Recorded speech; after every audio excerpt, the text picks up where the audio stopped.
नमस्ते। एजुकेशन की पाठशाला में आज हम आपके बीच हम आज खास बात करने के लिए आए हैं बिहार मैथमेटिकल सोसाइटी।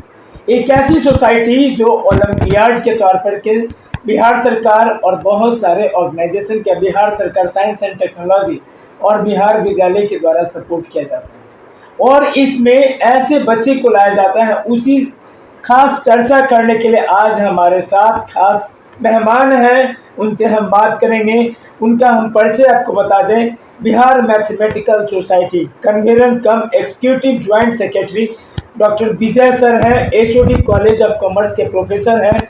सर से हम बात करेंगे कि सर यह जो नेशनल एजुकेशन पॉलिसी है इसके बारे में थोड़ा हमारे बच्चे को बताएं, दर्शकों को बताएं कि यह NEP क्या है।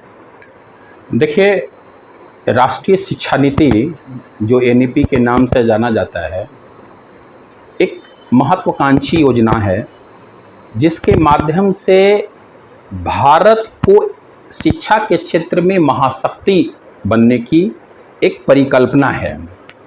क्योंकि आप सभी जानते हैं कि ग्रॉस एनरोलमेंट रेशियो जो है भारत का करीब 25% हायर एजुकेशन में है और उसमें बिहार सबसे निचले पायदान पर है। करीब 14 से 15% बच्चे ही केवल उच्च शिक्षा प्राप्त करते हैं। यह बहुत दुर्भाग्य की बात है बिहार के लिए। और राष्ट्रीय स्तर पर भी मात्र 25% ही बच्चे उच्च शिक्षा हासिल, यानी कहीं न कहीं बच्चे ड्रॉप आउट कर जाते हैं। और उस ड्रॉप आउट रोकने के लिए और एजुकेशन की क्वालिटी बढ़ाने के लिए सरकार ने एक न्यू एजुकेशन पॉलिसी बनाई 2020 में। लेकिन मैं थोड़ी सी इसकी चर्चाएं करने देना चाहता हूं कि राष्ट्रीय शिक्षा नीति कब से शुरू हुई। पहला जो राष्ट्रीय शिक्षा नीति 1968 में शुरुआत हुआ था, एजुकेशन पॉलिसी बनी थी कि भारत का किस पैसा प्रकार का एजुकेशन। उसके बाद 1968 के बाद 1986 में नई एजुकेशन पॉलिसी आई। 1992 में एजुकेशन पॉलिसी का गठन किया गया, नेशनल करिकुलम फोरम एक्ट। उसके बाद 2007-9 में राष्ट्रीय RTE एक्ट आया जो कि 14 वर्ष तक के बच्चों को निःशुल्क शिक्षा देने की योजना है। नेशनल करिकुलम फोरम NCERT ने शुरुआत किया। उसके बाद 2015 में सुब्रमण्यम समिति की गठन की गई राष्ट्रीय शिक्षा नीति को एक नई दिशा देने के लिए, प्राइमरी एजुकेशन, सेकेंडरी और हायर एजुकेशन के लिए।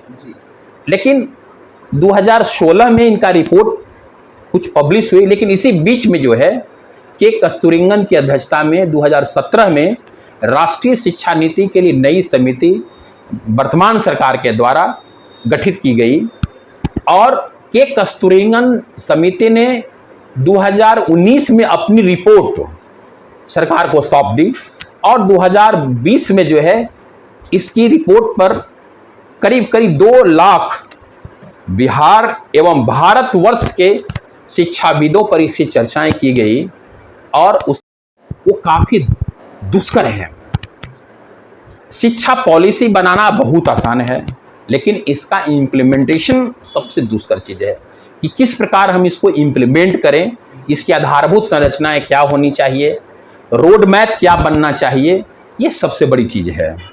शिक्षा पॉलिसी सरकार के द्वारा बनाई जाती है लेकिन उसको धरातल पर किस प्रकार लाया जाता है, बहुत बड़े पैमाने पर पूरे देश में चर्चा का विषय बनी हुई है। इसमें कुछ बिंदुओं पर हम लोग चर्चा भी करना चाहते हैं कि क्या क्या राष्ट्रीय शिक्षा नीति है। तो पहला जो शिक्षा नीति है जिसमें हम 5+3+3+4 पर चर्चाएं करेंगे, यानी 10+2 जो पहले सिस्टम थी उसको चेंज कर दिया गया और उसको हम 5+3+3+4 उसको इम्प्लीमेंट करने की 4 चरणों में 12 तक के क्लास को बदला गया है। प्रथम स्टेज में जो है वो फर्स्ट स्टेज में फाउंडेशन स्टेज कहते हैं। इसमें 3 से 8 वर्ष के बच्चे को लाया गया है और पहला बार जो है नर्सरी वर्ग को इसमें जोड़ा गया है। उसके बाद जो है 5 वर्ष तक नर्सरी में बच्चे रहेंगे जिसको बाल बाटिका और उसको खेल खेल में पढ़ने के लिए मौका दिया जाएगा। और 8 वर्ष तक जो बच्चे रहेंगे उसको क्लास 1 और 2 में जाएंगे। तो क्लास 1 और 2 के दान जाने के बाद जो है उस सेकेंड स्टेज में जब आ जाएंगे तो उनके लिए सेकेंड स्टेज में 8 से 11 वर्ष के बच्चे रहेंगे, जिसमें तीसरी क्लास से 5वीं क्लास तक उनको संख्यात्मक एवं अक्षर ज्ञान उसको दिया जाएगा। उसके बाद जो है जब प्रिपरेटरी स्टेज पास करेंगे उसके बाद थर्ड स्टेज में होता है मिडिल स्टेज। जो मिडिल स्टेज है उसमें 11 से 14 वर्ष के बच्चे भाग लेंगे, उसमें जो क्लास 6 से 8 के बच्चे उसमें होंगे। जो क्लास 6 से 8 में के बच्चे जो होंगे उसमें क्योंकि भाषाई ज्ञान उनको ज्ञान प्राप्त हो गया, उसको स्किल डेवलपमेंट पर और वोकेशनल चर्चाएं उस पर की जाएगी कि मिट्टी का बर्तन बनाना, उसके बाद जो है व्यवसायिक शिक्षा के लिए उसके स्टडी करने के लिए वोकेशनल कोर्स पर विशेष ध्यान दें, क्योंकि रोजगार परक शिक्षा बहुत जरूरी है। हर लोगों को शिक्षा प्राप्त करने का अंतिम उद्देश्य है रोजगार, कहीं न कहीं चाहे प्राइवेट संस्थान हो चाहे वो सरकारी संस्थान हो, वो रोजगार पाने की अवसर तलाशना चाहते हैं। लेकिन उसके बाद जो है अंतिम स्टेज सेकेंडरी स्टेज जो 10+2 कहलाता था उसको अब 9+2 में 12 में चेंज कर दिया गया है। और 11 इसके लिए एज जो है 14 वर्ष से 18 वर्ष तक बच्चे 12 क्लास वो पास करने के लिए सरकार ने इसकी सीमाएं बांध दी है और उसमें अपने स्ट्रीम चुनने के लिए हो गया है। पहले आर्ट साइंस कॉमर्स होता था, उसको अब समाप्त कर देने की योजना है और उसको अपने स्ट्रीम को चुनेगा उसमें, और बच्चे 12th करने के बाद जो है वो अब आर्ट साइंस कॉमर्स कहलाने की बात नहीं है। तो पहली ये चीज है। दूसरी जो है MHRD जो भारत सरकार की संस्थान होती थी मानव संसाधन मिनिस्ट्री ऑफ, उसको शिक्षा मंत्रालय में चेंज कर दिया गया है। पहले MHRD कहलाता था ministry of human resource and development, उसको शिक्षा मंत्रालय में चेंज कर दिया गया है। उसके बाद जो है बुनियादी साक्षरता और संख्यात्मक मान यानी NEP के जो national mission on foundation literacy and numeracy यानी संख्यात्मक मान, कैसे संख्या को हम लोग पढ़ें सीखें और अक्षर ज्ञान, उसको न्यूमरेसी एंड लिटरेचर दो चीज पर भाषाई ज्ञान को आगे बढ़ाने के है। उसके बाद उसमें जो है मातृभाषा में उसको पढ़ने की दिया गया है, क्योंकि बच्चे को इंग्लिश ही केवल थोपने से हो सकता है, क्योंकि हर स्टेट की अपनी कल्चर होती है। साउथ में जाएंगे तो उसका अलग कल्चर है, तो उसको मातृभाषा में पढ़ने की स्वतंत्रता। आप हिंदी भाषी क्षेत्र में हिंदी पढ़ें, उर्दू पढ़ें, जहां जिस क्षेत्र में है तो मातृभाषा में पढ़ने का उसको सुविधा दिया गया है।